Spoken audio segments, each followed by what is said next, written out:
ঘূর্ণিঝড় রিমালের প্রভাবে উপকূলীয় জেলাগুলোতে দমকা হাওয়া ও বৃষ্টি হচ্ছে। ঝুঁকিপূর্ণদের নিরাপদ আশ্রয়ে চলে যেতে মাইকিং করা হচ্ছে।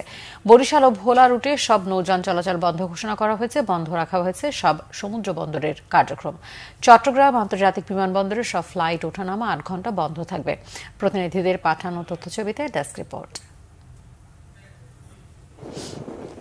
ধেয়ে আসছে ঘূর্ণিঝড় রিমাল। এর প্রভাবে সাগর বেশ উত্তাল।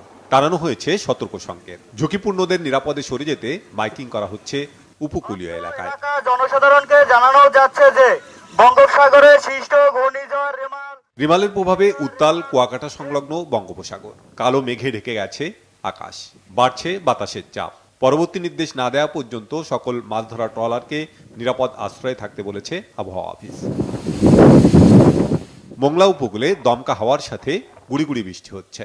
বন্ধ রয়েছে বন্দরের স্বাভাবিক কার্যক্রম। নদীর পানি স্বাভাবিকের চেয়ে কিছুটা বৃদ্ধি পেয়েছে। প্রস্তুত রাখা হয়েছে আশ্রয় কেন্দ্র।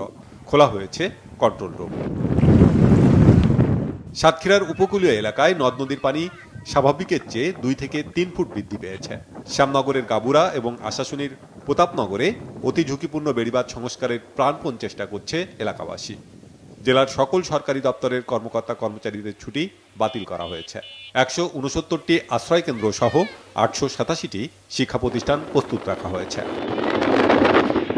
ঝালকাঠিতে এরই মধ্যে প্লাবিত হয়েছে নিম্নাঞ্চল। বৃষ্টি ও ঝড়ো হাওয়া বইছে। আতঙ্কে বিষখালী নদী তীরবর্তীরা।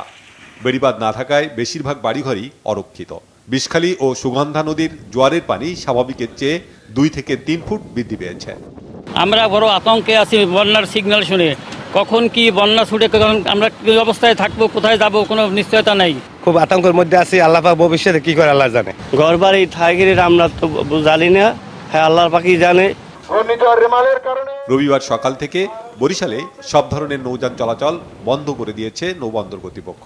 দুর্যোগ মোকাবেলায় প্রস্তুতি রেখেছে জেলা প্রশাসন। ঘূর্ণিঝড় রিমালের ক্ষয়ক্ষতি এড়াতে ব্যাপক প্রস্তুতি নিয়েছে চট্টগ্রাম বন্দর কর্তৃপক্ষ। বন্দরের নিজস্ব অ্যালার্ট 3 জারি করা হয়েছে। খোলা হয়েছে 4টি কন্ট্রোল রুম। বন্ধ রাখা হয়েছে বন্দরের কার্যক্রম। বন্দর চ্যানেলের সব লাইটার জাহাজ শাহ আমানত সেতুর উজানে নোঙর করা হয়েছে। ঘূর্ণিঝড় রিমালের প্রভাবে কক্সবাজার সমুদ্র সৈকত উত্তাল রয়েছে। মাইকিং করে লোকজনকে নিরাপদ আশ্রয়ে চলে যেতে বলা হচ্ছে। Bangla vision news desk.